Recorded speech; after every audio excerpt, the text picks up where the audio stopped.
All right, let me do a little sound check here. Test, test. All right, let me go back here. And just doing a little tablet test here. There we go. My name is EJ Daigle, Dean of Robotics and Manufacturing here at Dunwoody College. Today's lesson will be on control loops and PID specifically is what we're going to try to target. So let's get it. Let's dive right into it here. First things first. When we think about control loops, you could think about, what do we talk about when we talk about control? Think about your refrigerator, your water heater, your furnace. In all three of these cases, we're concerned with controlling temperature. The way these devices, your water heater or your refrigerator or any of that work is you set the temperature you want. So you can see right here, this red represents the set point here. And let's say this was your water heater, right? And I just changed the temperature in my water heater. I want my water heater to be like 175 degrees. So I just changed the set point on my water heater. The water heater is kind of dumb. You know, all it's going to do is it's going to compare the actual temperature to the set point temperature. And it's going to say, look, my actual temperature right now, when you change it to 175 degrees, it's like 158 or 156 or something like that. And it's going to say, look, I need to heat up the water. So it's going to turn the heat on. You know, whether it's gas or it's electric heating elements in the water here, it doesn't make a difference. It's going to turn that heat on. And it's basically going to allow the water to start rising in temperature. Oops, hold on here. And it's going to start to rise up, rise up, rise up, rise up. And eventually, it's going to go over that target temperature of 175 degrees, at which time it's going to stop heating up. When it stops heating up, we're going to enter what's called the dead band. This range from here to here is what we call the dead band. The idea being that I don't want to continually cycle the electricity or the gas on and off. So I don't want it to turn on at 175.1, or excuse me, turn on at 174.9 and turn off at 175.1. I'm going to heat it up to something greater than 175, and it looks to me like it's heating up to about like 185 or something, and then it's letting it fall all the way down to 165. So you can see it's on this region, and then when it gets to 185, the water heater turns off, and then it goes all the way down to 165 before it turns on again. So that dead band allows me to not cycle this thing too often. Over time, it'll cycle enough to keep the temperature close to 175. And I wouldn't call this close to 175. It looks like this is this is a 20-degree range. But you can set that dead band. The dead band could be 1 degree. It could be 10 degrees. You know, it could be 15 degrees. Could be a half a degree. Could be 0.5 degrees or 0.05 degrees. The smaller that dead band is, though, the more it's going to cycle on and off. So we don't really want to do that. Now, so that's the set point and the actual. Now, what you'll see is the control. The control variable is when I got down to a certain point, I basically turned on. This represents on, and this represents off. What you'll notice about the control variable, though, in this case, is the control variable is either on, it's a 1, or it's a 0. I can't kind of turn it on, meaning I can't, try to, turn it on full blast to make a lot of movement, then slowly take off. You know, it's kind of like your gas pedal on your car. You don't just hit the accelerator to the floor and then coast, and then hit the accelerator to the floor and then coast. So this simple on-off control, this works well. It works good. You know, this is a good system to use. And that is a closed loop system. There are other, there's a couple other versions. You can have an open loop or closed loop system as well. So if you think about like our motor speed, one of the things that we did with a variable frequency drive, where this driver might be a VFD and this controller unit might be your PLC. The PLC says, hey, I want the motor to go 500 RPMs. And so what the VFD does is it says, okay, well, I need to send, whatever signal, a 4-volt signal I need to send a 4-volt signal to the VFD. And then the VFD is going to say, oh, I need a 20 hertz signal to the motor. And, at some point, maybe that's 500 RPMs, right? The trouble with this open loop system is I have no feedback. I'm telling this thing to go 500 RPMs, we'll say, but I have no idea if it is or isn't going 500 RPMs. I'm just giving it a blind command to go 500 RPMs. That may work very, very well, but depending on the motor or the linkages hooked up to that motor or whatever it might be, it may be running at 400 RPMs. What open loop means is I have no feedback. There is no feedback to monitor what's actually happening. So basically, I have a set point, but I have no feedback as far as whether or not it's doing what I want it to do. Now, on this bottom one down here, we've got feedback. This is what we call closed loop. So open loop on the top means no feedback. Closed loop on the bottom means we have feedback. So as an example, I would have something like a tachometer. And it doesn't have to be like a physical tachometer that you're going to hold onto the motor shaft. There could actually be or it could be even better than a tachometer. You might have something like an encoder. An encoder is a disc that hooks up to the back of the motor shaft, so we can actually track the number of pulses per second, and we can determine the RPMs. So this feedback mechanism says, okay, I want the motor to go 500 RPMs. And now the feedback is going to tell me, well, it's actually going 490 RPMs. And then the controller can make a decision. It can say, look, we're not going quite fast enough. So I'm going to add a little bit to this thing. I'm going to add 10 RPMs to this and see what happens. So I'm actually telling it to go 510 RPMs now. And all of a sudden I get a signal back that says, okay, now I'm going 500 RPMs. So there has to be some sort of decision making in here, but it is getting feedback. It's sending out a command here, and it's getting feedback here. So it knows what it told the motor to do, and it knows what the motor's actually doing. That's what we call a closed loop control, and that can be a speed setting, that can be a temperature setting, that can be a pressure sensing, a flow setting. It can be lots of different things that we'd want to know feedback for. Great example of that is the cruise control on your car. So you've got this car here. I'm going to draw a little fancy car here. I got my car that's driving down the road here. And as this car drives down the road, at some point I say, you know what, I'm going to set my cruise control. So I'm going to set my cruise control at the desired speed. So I hit the cruise, I hit set, and now I'm set at 55 miles an hour, we'll say, right? That's awesome. Now my process variable is, what is my actual speed?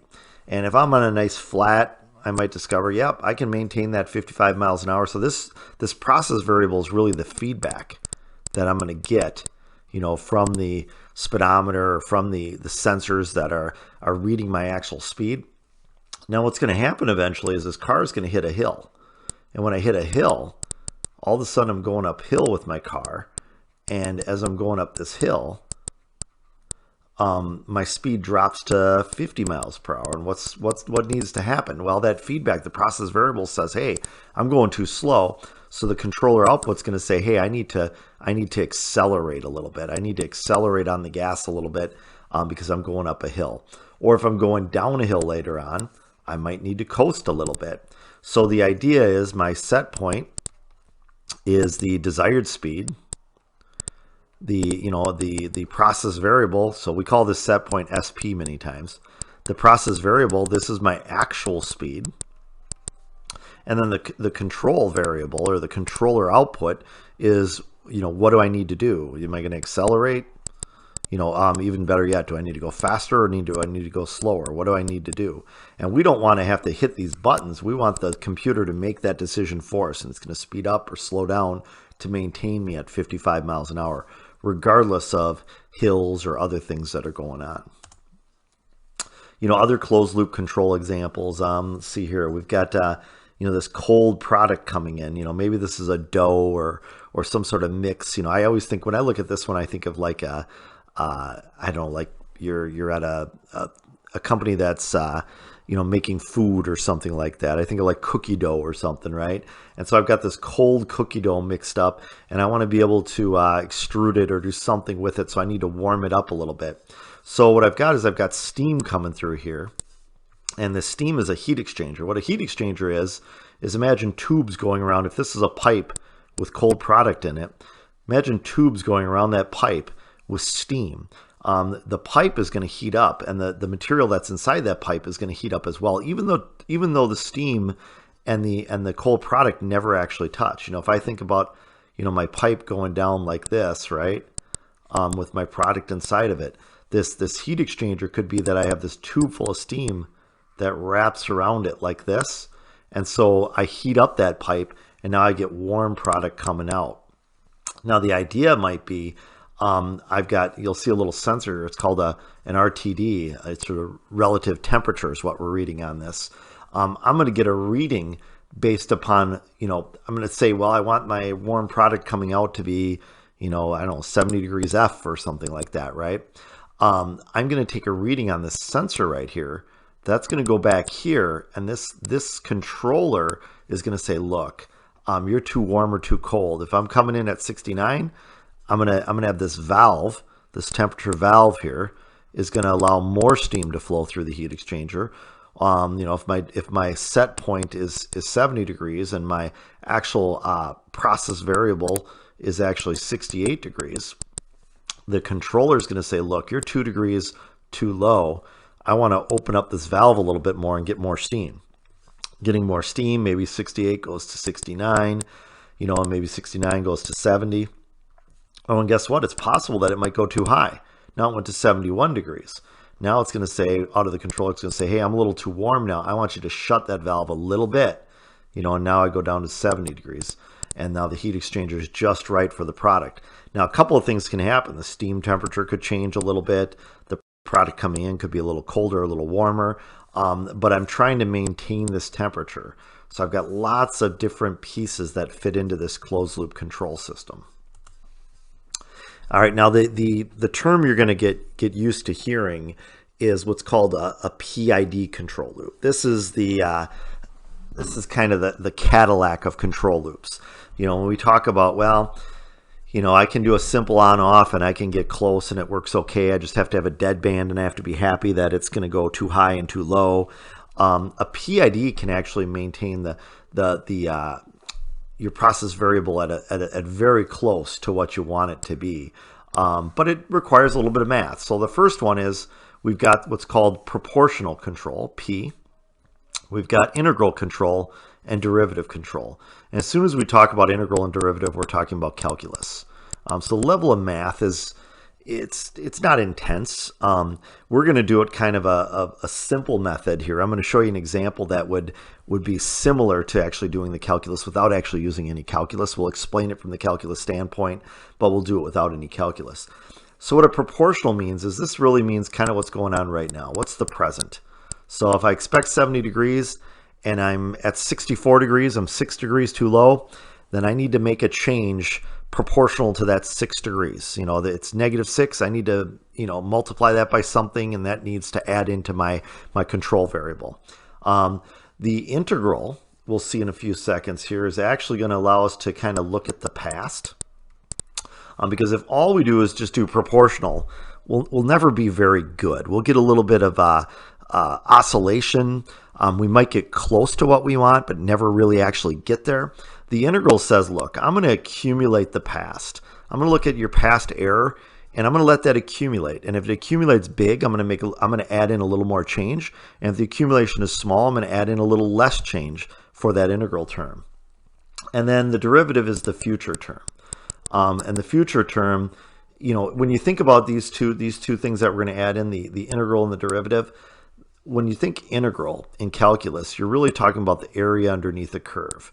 So if this is my desired set point right here, or my desired process variable, I'm going to accumulate error under this curve. So this is my process variable. This error is how much of this is accumulated under the curve. The differential, or the derivative, that's kind of dealing with, how hard are you going to hit the gas pedal?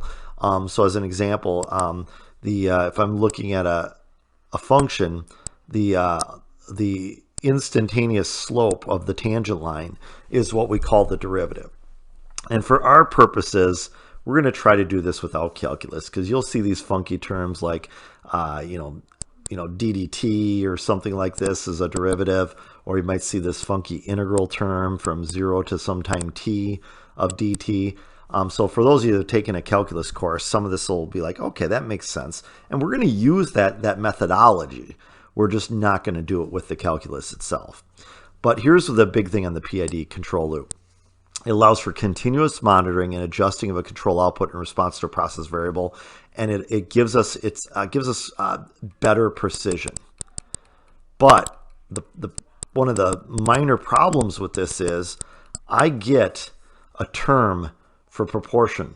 I get a term for proportion, I get a term for integral, and I get a term for differential, and those are going to sum to go back to my process.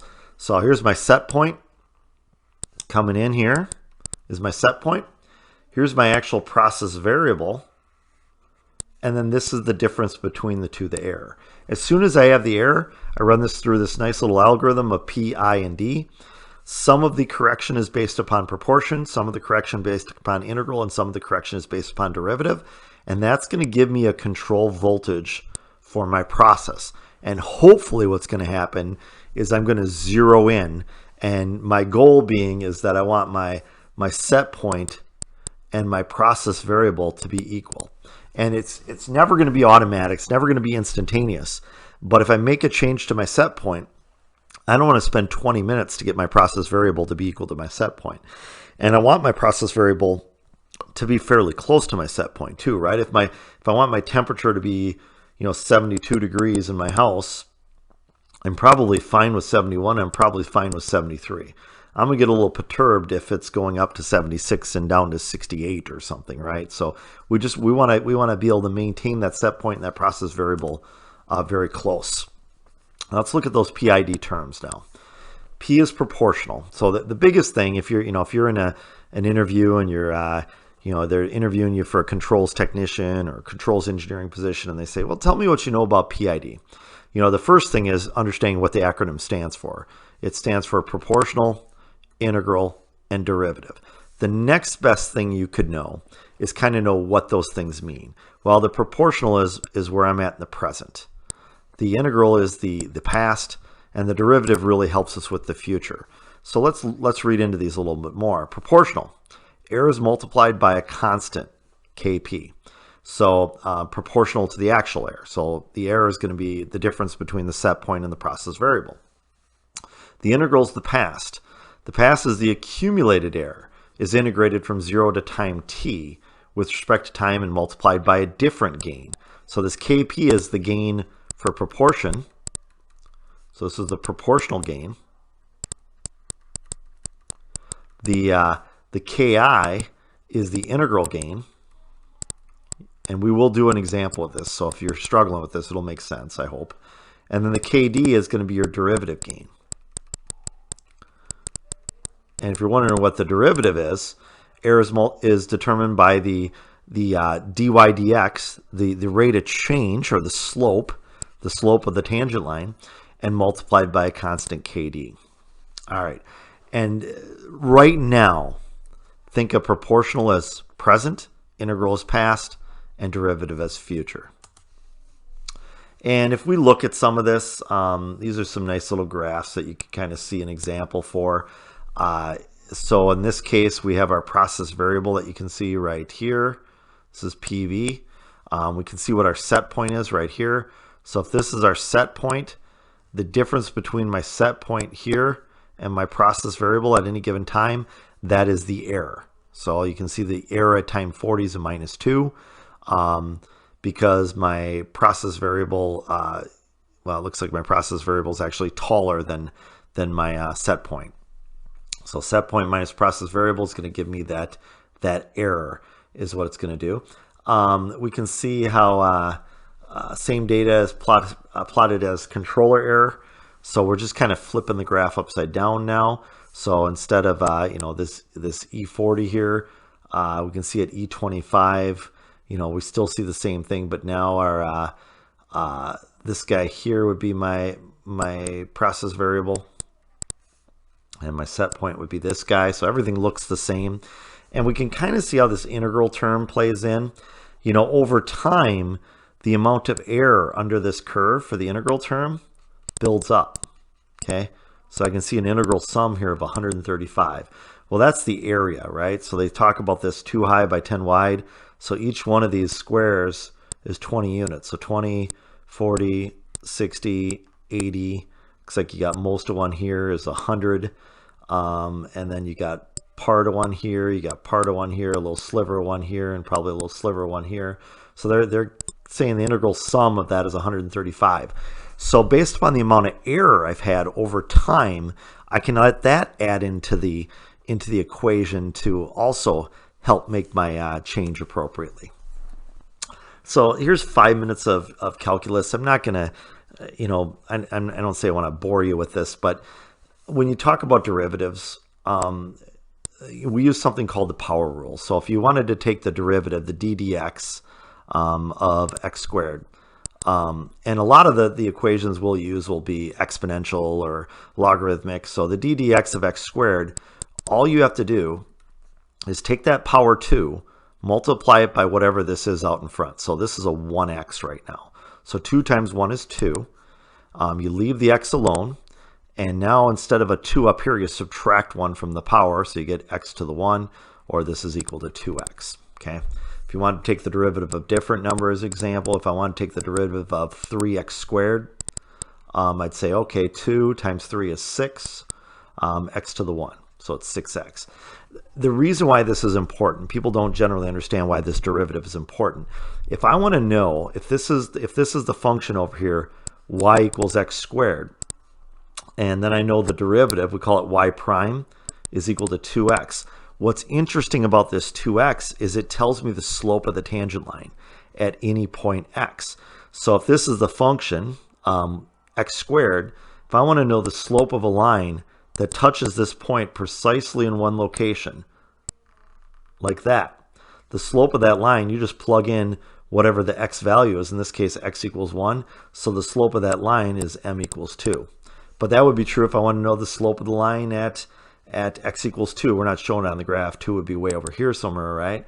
Then the slope of that line would be 4, because we know this thing is rising like this exponentially, right? So it gives us the derivative really means, if you think of nothing else, when I hear the word derivative, I think of slope. So if you're thinking about that, you're doing a great thing, even if you've never taken a calculus class. The integral, by contrast, so these are the I and the D terms now. This is the I term, the derivative is the D term. And for those not wondering, Calc 1 is also known as derivative calculus. Okay, this is why they're coming in a different order than they are in the PID terms. Calc 2 is what we know as integral calculus. So if you want to do more math, this is a great introduction to Calc 1 and Calc 2, which are full semester courses in college, right? The integral tells me the area underneath the curve. What I like about this is, for some of you that have taken a basic electricity class, you might be familiar with this 0.637. Sometimes they'll say it's 0.636. It's really 0.637. It's 636 something, so we round it up or down. But some of you might recognize that number as the multiplier for a full wave rectifier. And you're like, oh, I do recall that number. If I multiply the peak voltage rectifier, if I multiply the peak voltage times 0.637, I get the DC average. Well, what the DC average is, it's the area under the curve. It's the average area under the curve of the absolute value of sine of x dx from 0 to pi. So this being 0 and this being this being pi right here, I guess is what we are, right? Or 2 pi, it doesn't even matter. What it's saying is that if I look at a rectangle here from 0 to pi, the amount that's shaded in compared to the whole rectangle, the yellow part here, right? That is 63.7% of the full rectangle that is defined here, right? So this would be the full rectangle's 100%. The shaded in part would be 63.7%. So what does the integral do? The integral tells me the area under a curve. Okay, so if I can define any mathematical function, I can calculate the area underneath that curve. That comes in handy, you know, if you've got a funky shape that you can mathematically model and you want to know, let's say, what the volume of a container that looks like this is. Well, you could do that as long as you can tell me what this function is. Then you could calculate that using a simple integral calculus. And it's worth noting, if this is the derivative, you know, d of dx of 3x squared equals 6x, then the integral of 6x dx, for anybody that's wondering, the integral of that would be 3x squared. We say plus a constant of integration, but that would be the integral. So this would be, we get this funky little S shape that we call integral, and this ddx that we call the derivative. So again, this is not meant to be a calculus course, and it's not meant to even do any equations with calculus per se. But I do want to at least give you an idea where this comes from. Proportional people tend to get an idea, right? Proportional, they say, okay, I jump in the shower and the shower's too hot. Well, I add a little bit of cold. It's still too hot. I add a little more cold, right? All of a sudden it's too cold. I add a little bit hot. Each time you're doing that, you're taking a proportion. You know, you're probably moving that handle a little bit less each time until you zero in on the temperature, right? So that's kind of what that proportion is, right? So proportional, our present state. Control applies an effort in proportional to how far you are from the set point. Its main drawback is the closer you get to the set point, the less it pushes. Eventually, it doesn't push hard enough to move the variable at all, so the process can run continuously close to the set point, but not quite. So what that means is if my set point is here, my process variable, you know, might do something like this. It might say, okay, I'm going to zero in, and I'm going to get close, but my set point's here, and my process variable, and these could be very, very close, right? But it might not be enough to really get it right on. The integral term, the I. And when we think integral, what do we think about? We think about area under the curve. So that's an important piece to this. Integral controls tries to even out the difference of the time spent on both sides of the line. It does this by accumulating error under the curve over time. This action compensates for P's inability to make that last push, right? So we add up the error and we say, oh, well, you know what? P, you're doing a good job, but I've still got error. I'm going to give you a little bit more help to get you closer to where we want to get. And then the derivative, what do we think about when we say D or derivative? We think about slope is what we think about. Derivative acts as a brake or dampener on the controlling effect. The more the controller tries to change the value, the more it counteracts the effort. Derivative action controls the amount of change, that's called the slope, allowed slope of the line at any given point in time. So that's how it's going to kind of dampen and make sure we're not going to oscillate too much or something like that. All right, so the PLC PID instruction. The beauty of this is you don't have to be a mathematician to work with this. So here's your PID instruction. I think this is an RS500 instruction, but it's very similar in the RS5000. So you've got a control block. That's where a lot of this action is going to be taking place. You've got your process variable and your control variable. Okay. You can see how this thing works is I've got an initial input, a set point, and then I have my process variable. My error, this E, is going to be set point minus process variable. And then I've got tuning that can happen. And this is where we're gonna start to talk a little bit more. But this controller gain, and there's other tuning parameters for the integral and derivative. As far as how long do I want to accumulate error for the integral, and what kind of rate of change am I going to allow for the derivative. PID controls auto. There's lots of stuff here. So this output instruction in RS Logics is used to control physical properties such as temperature, pressure, liquid level, flow rate of process loops. PID instruction normally monitors a closed loop using inputs from an analog input module and providing an output to an analog output module as response to effectively hold the process variable at the point that we want to be at. I love this. Here's another example, the VED Macro 9902. So in the ABB VFD that you guys have worked with in the lab, the ABB VFD, we go through the macro menus, and we've done like the standard macro, which allowed us local and remote control. We've done some macros with I/O things, but if you actually set it to macro 6, that's the PID macro. So when we look at this, this is some water towers here in Shoreview, Minnesota.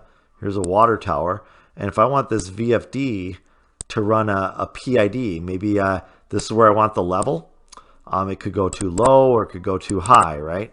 And so I can use this application macro to run this pump at the level I need it to try to maintain that close. Maybe this is too much. I want to maintain that really close to maintain that level in the water tower. So it's just one example of an application. PID parameters. So first, the set point specifies the desired output. This is like the speed you want to go in your car. Again, the process variable is the element address that stores the process input value.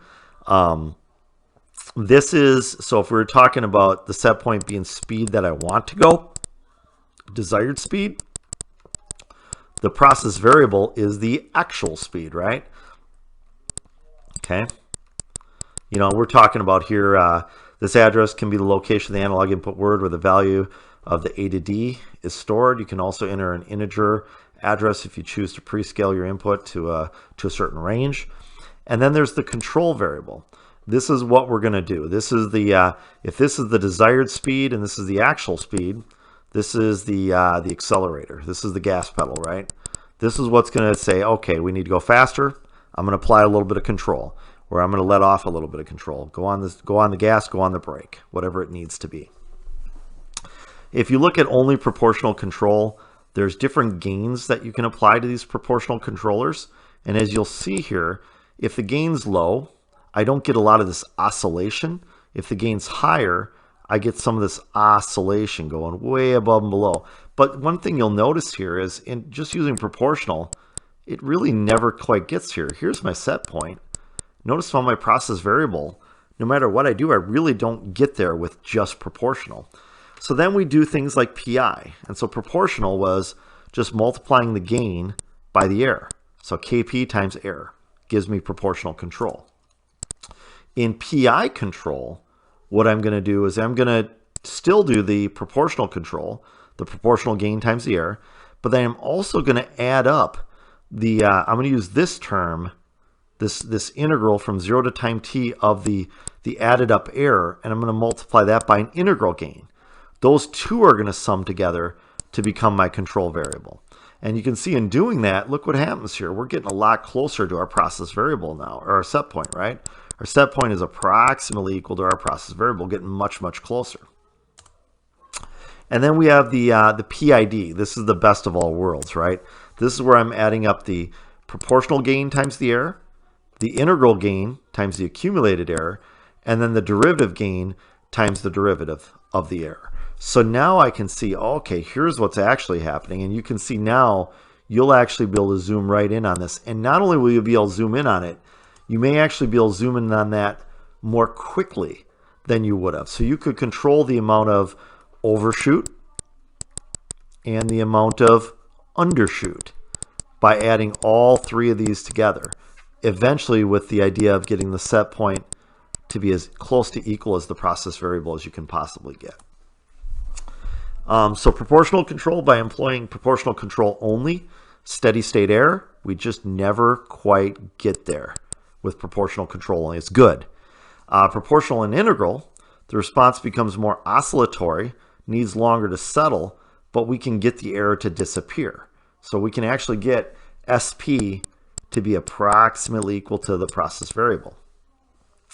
And then proportional, integral, and derivative is the optimal solution. So now we're going to get SP approximately, set point approximately equal to the process variable in the shortest time. So this is going to allow us to do it by minimizing the overshoot and undershoot and allowing us to get there quickly, so we're not waiting all day for it to get there. All right, so application number 1, proportional control. This one, in your worksheet that you'll do in the classroom, you'll do a worksheet problem that's going to be very, very similar to this, where we do proportional only. Then we'll do a proportional with integral, and then we'll do a proportional, integral, and derivative. So you'll see all three of these built out. So things to note here. P out, Proportional output. This is the manipulated command variable. So let's say your command output is 16,383 and you're just not quite getting to your set point, then this P out is how much I'm going to add to that value in hopes that it's going to give me a better output. The error that we're going to use is the set point minus the process variable. So that's how we're going to calculate error. And then we're going to let KP be our proportional gain. So what I've done is I've gone in and I've created a simulation for you. Did some mathematical modeling to actually build this out. So this is just remember, this is your set point. This is your actual process variable, or our actual. So we got a set point and an actual. This is our proportional gain that we're going to use as a multiplier. This is our error. And this is what we're going to add to our control variable to try to get us where we want to be. So we can see right now at time 1, our set point is 100 and our process variable's 90. That means our error is going to be an error of, well, let's see here. Now we got to be careful here. How do we do this? It's set point minus process variable. So we'll be careful here.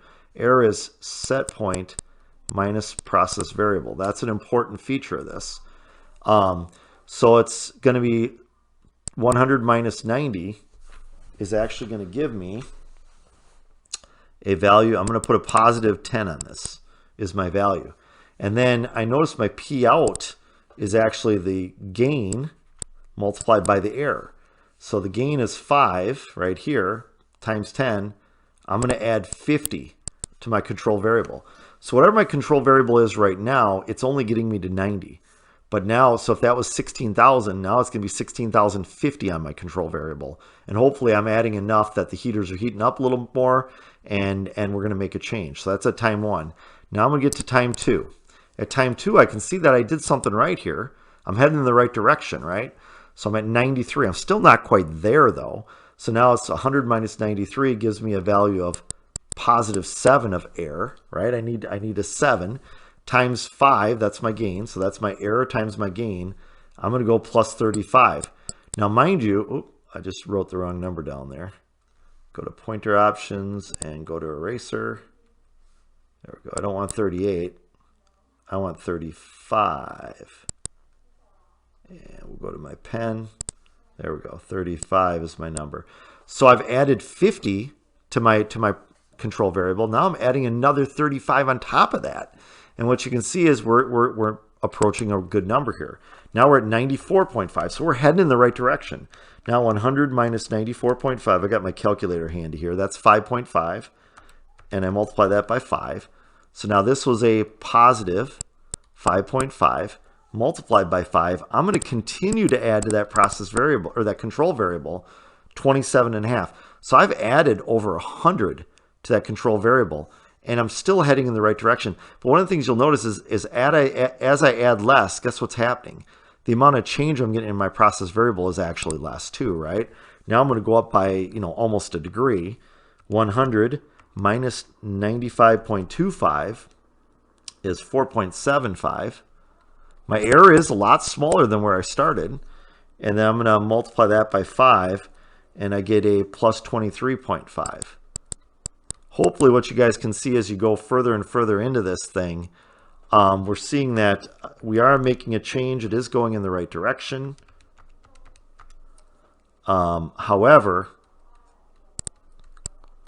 it's not happening very fast, right? We're not really getting enough change to just get there. 21.75. I'm going to do one more here. 100 minus 95.85 is 4.15. Multiply that by 5. And at this point, the goal is for you guys to be able to do this and at least understand what's going on. So these times are, how often we're sampling this thing. And this is the reading we're getting on our temperature. This is the error we're getting based upon the process variable and the set point. And this is what we're adding to the control variable. So we're adding 50, 35, 27. We're continually adding to this thing. And what you're going to see is that you just never quite get there. See, we're at like 96 degrees. And we continually add, but we're not making a ton of change very quickly.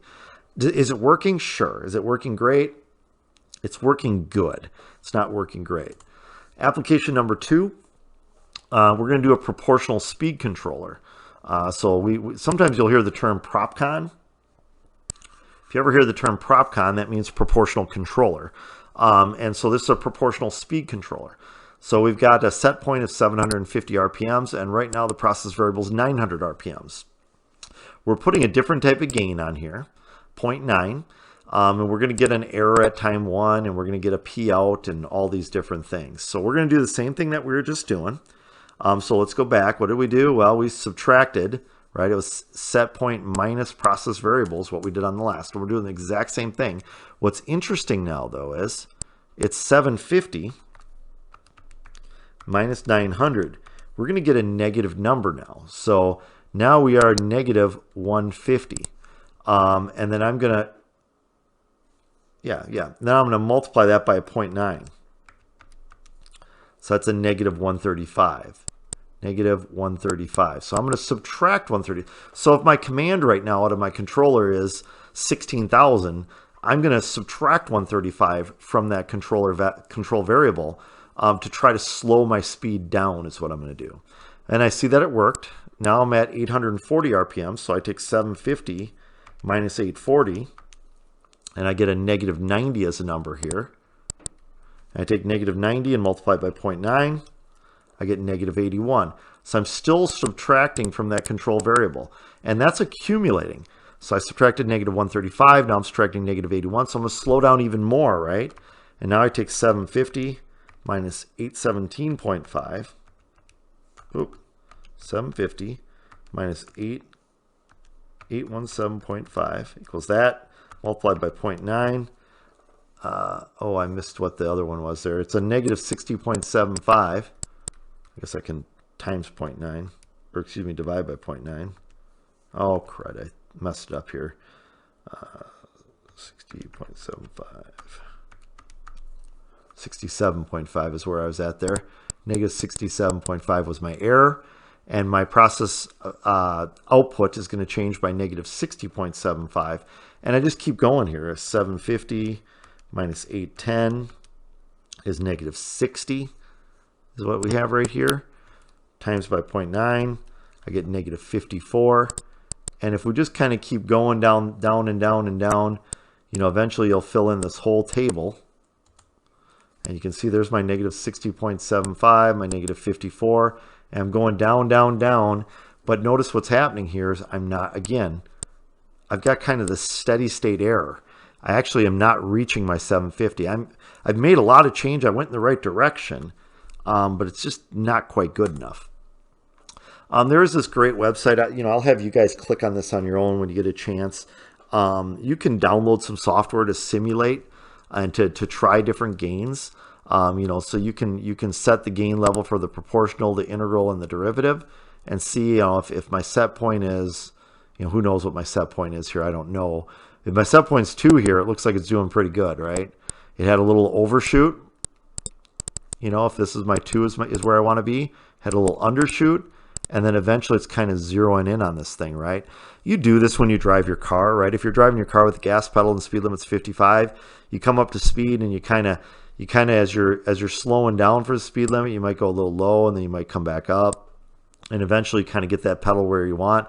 Or if you're talking about your shower, you might turn the shower a little too hot, then you might go a little too cold, and eventually you end up right where you want to be, just right?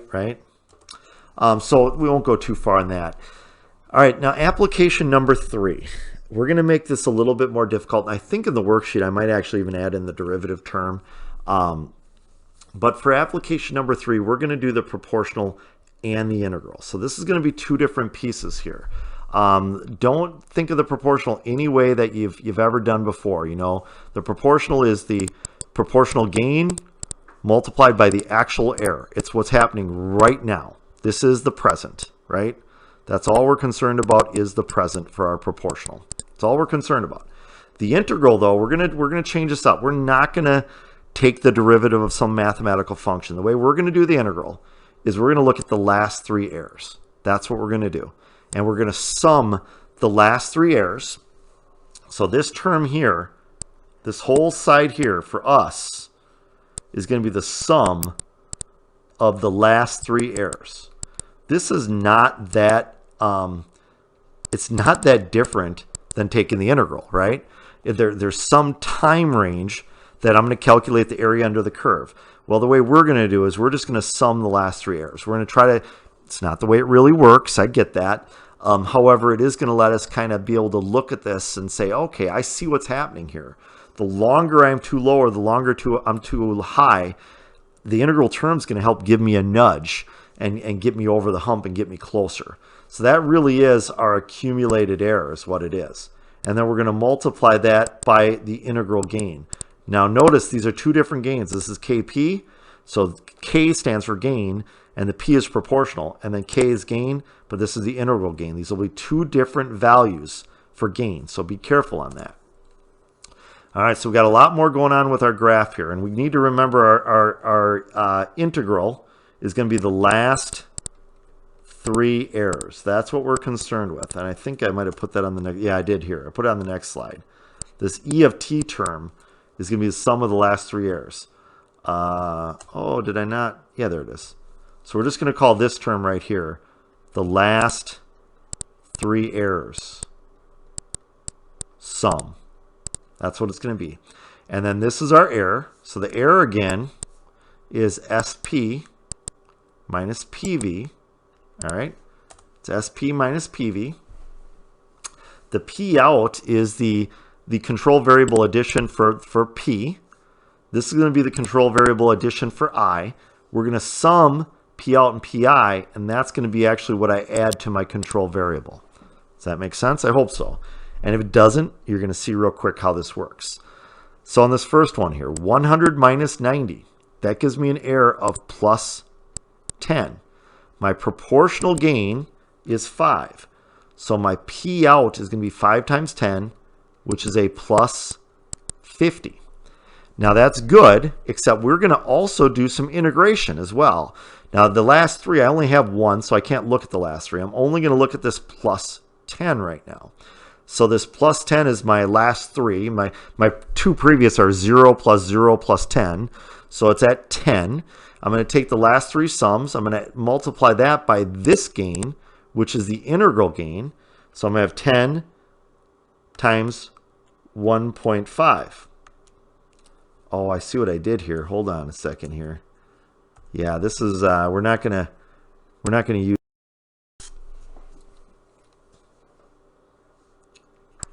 All right, I had to zero these out from a different example here. So the last three of the error, or the sum of the errors, is going to be 10 times 1.5. I'm going to get a plus 15. And now what I'm going to do is I'm going to take I out plus P out, and I'm going to get a plus 65. And you can see how instead of just having a proportional gain of 50, I'm actually adding something in. Now the reason why I'm not adding in more is because the error has only been there for one time cycle. But that error will accumulate over time. So we're going to find out what that is. Now on the next one here, I get 100 minus 95.5. That's giving me a plus 4.5. Okay, so 100 minus 95.5 is a plus 4.5. That's my error. I'm going to multiply that by 5. I'm going to get a proportional gain of plus 22.5. Now remember what this last three errors sum is. This last three errors sum says I'm going to take all of my errors. In this case, I've only got 2, so really I have a 0 plus 10 plus 4.5. So I have 14.5. That's going to be the sum of my last three errors, and I apologize that I had this superfluous data in here. So plus 14.5. I'm going to multiply that by this gain again, the Ki, times 1.5. That's plus 21.75. So plus 21, I'll do 21.8 just to be fair there. And now what you'll see is 22.5 plus 22 or 21.8. Hold on here. 22.5 plus 21.8 is plus 44.3. Okay, so I'm adding in 65, I'm adding in 44. I've added in, 110 now. Now I'm going to do this again. I'm going to take 100 minus 98.6. That's going to give me a plus 1.4. And I take that 1.4 is all my error is right now. I multiply that by 5 because that's my proportional gain. I get a plus 7. Now, even though my proportional gain is going down, 50, 22.5, 7.0, now the last three error sums is 14.5 plus 1.4 is 15.9. So this number continues to get bigger, 15.9. And the reason why that is even though the error is smaller, right, the amount of accumulated error for the 3 time cycles is getting bigger, right? Because this is, time cycle 1, time cycle 2, and time cycle 3. So the accumulated error continues to increase. So I'm at 15.9. I'm going to multiply that by the KI gain, which is 1.5, and I get 23.85 plus 23.9. I'll do it. Then 23.9 plus 7 for P is 30.9. What you're noticing here is if all I was doing was a P out right now, I'd be adding in only 7 right now, right? And that wouldn't be pushing me very hard, but I'm still adding a number of 30 in here because that integral gain term is really helping to continue to push hard. Now on the next one here, I've got 100 minus 99.7, so that's a positive 0.3. 0.3 times the gain of 5 gives me 1.5, so I'm at a plus 1.5. And then now I can take my last 3 errors. Now this 10 drops off, right? So my last 3 errors are 4.5 and 1.4, which is 5.9 plus 0.3 is plus 6.2. What's happening is now the error in the last 3 terms is going down, so it's only 6.2. Multiply that by my integral gain, which is 1.5, and I get plus 9.3. My integral gain is starting to come down now. 9.3 plus 1.5 is 10.8, positive 10.8, and I feel pretty good about that. I'll keep going here. Oh, now look what happened here. So we've been subtracting. Now all of a sudden, that was enough to push me beyond 100 degrees. So 100 minus 100.4, I'm at a negative 0.4 is what I'm at now. And negative 0.4 times 5 for my proportional gain. Yeah, my proportional output with my proportional gain. So the error times my proportional gain gives me a negative 2.0. My control variable, right? And now my last 3 terms are the 1.4 and the 0.3. That's 1.7. Minus 0.4 is 1.3. So that's my last 3. Then I'm going to take that 1.3, multiply that by 1.5. And mind you, this is still a positive here, isn't it? So I'm at a positive 1.95 or a positive 2.0, I'll call it. My P out was negative 2.0. My I out is positive 2.0. My actual P out plus I out is 0. It's saying, look, I'm not going to make any change at this point. I want to see if this thing steadies out because I see that I went a little bit beyond. However, I also know that the sum of my error is still there a little bit. So let's see what happens. Now I've got 100 minus 100.1, so it looks like it's actually working here. I'm now at a negative 0.1. 0.1 times 5 is going to give me a negative 0.5 for my P out. My last 3 errors, 0.3 minus 0.4 is a negative 0.1, minus 0.1 is a negative 0.2, so negative 0.2.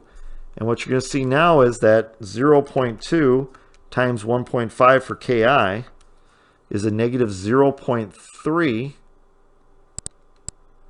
So my I out plus my P out is negative 0.8.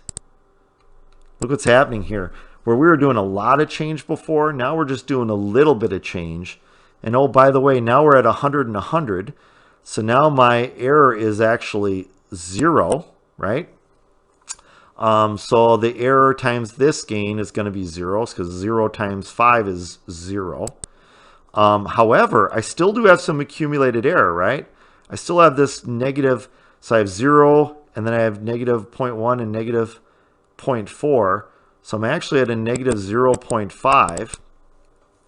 And if I take that 0.5 and I multiply that by 1.5, I'm actually at a negative 0.75. Well, I'm going to write it as negative 0.7, just so that we don't, I mean, it's really a negative 0.8, I guess, if I round it. And then that 0.8 times, or excuse me, negative 0.8 plus 0 is negative 0.8. And eventually I'm going to get to the point where this thing's going to zero in pretty good. And you get an idea of what's happened here is our set point here of 100 and our process variable are eventually going to get to the point where hopefully they get close, and they get close very quickly. Comparing that to the proportional gain that we did for temperature before, where we had 190 and we never quite got there. If you look right here, right, we got to 96. So we can see how this actually is going to work better. And the reason it's going to work better is because we have that additional push. The P out term is what I was going to add with proportional only. The I term is going to give me an additional push. So let's talk about, so now the question is, where do these numbers come from? Because we can plug these right in. KP, KI, and then eventually when we do the plus D, and we also have a derivative term we can add in here, there will be also a KD term as well. Where do you get these? Well, because of the mathematical complexity involved, there are several methods for tuning a PID loop. What that means is setting up the timing of the integral, setting up the slope of the tangent line for the derivative, but also the main piece being here is what do I pick for KP, KI, and KD. Manual tuning methods can be time consuming, so those can be tricky. Particularly for systems with long response times. In most cases, the gain factors will be set to some best starting point and tweaked only by experienced personnel. What I tell you is a lot of times I ignore the PID, or excuse me, I ignore the IND terms, setting these to either 0 for gain, so I'm not adding anything, and then I only play with the P term to start. Maybe I set the P gain to a value like, 2 or something like that, and I see how the system responds. And then I set it to a value of 3 or 1.5 or whatever the means is. And I try to get to where, the thing is getting close, but maybe it's not perfect, but it's not crazy. And then I go into the I term and I do some tuning. Then I go into the D term and do some tuning. That's what we call the manual method. There are a bunch of tools out there. The Ziegler-Nichols method is a more aggressive. This does require you to have a pretty good foundation of calculus to use. So just know that that's out there. There's the Tyrus-Levin method. More aggressive, also requires a foundation in calculus. And because this stuff can be tricky, there are a ton of software tools that allow you auto-tuning capabilities. The only, where this one is time consuming, and these two require you to do some calculus, the only real detriment to this one is cost. If you're going to buy an additional software tool, to do your auto tuning, that's fine. And there's even some, like in Mathematica, some mathematical modeling that you can do in Mathematica. It's a Wolfram project. It's a mathematical, like algorithm development software. Or Maple's another one that does something like that. And then there's also, like Expert Tune is a software package you can buy specifically for PID process controls. So just know that those exist and they are out there for your use. Now a little bit of I don't know if I want to call this just a PID review. I'll just call this control loop review is what I'm going to call it instead. A system that operates with no feedback. That is what we call what? Open loop. A blank loop provides feedback. Well, I guess if that one's open loop, then this one is a closed loop, meaning I have feedback. The blank PID term collects the accumulation of error over time, or the area underneath the curve. That's going to be the integral term, the I or the integral term. To prevent an on-off controller from cycling. So this is the one where we, we set the temperature to 72 degrees, and I don't want this thing to turn on at 72.1 and off at 71.9. What we do is we let it heat up a little bit, and then it'll slowly, then it'll be on in this cycle, and then it's off here. And it goes for a while, and then it turns back on again. This is what we call the dead band. The dead band is when I'm taking no action. So basically I turn on to here, and then I'm not going to do anything when I'm going down from here to here, right? That's my dead band is what I'm going to call that guy there. Allow it to sit, and then it'll turn back on, dead band. It'll turn back on when it gets down to a level, and it'll turn off when it gets up to a different level. And that would conclude my control loop lecture. There will be a worksheet that goes with this for the folks that are in my class. Thanks.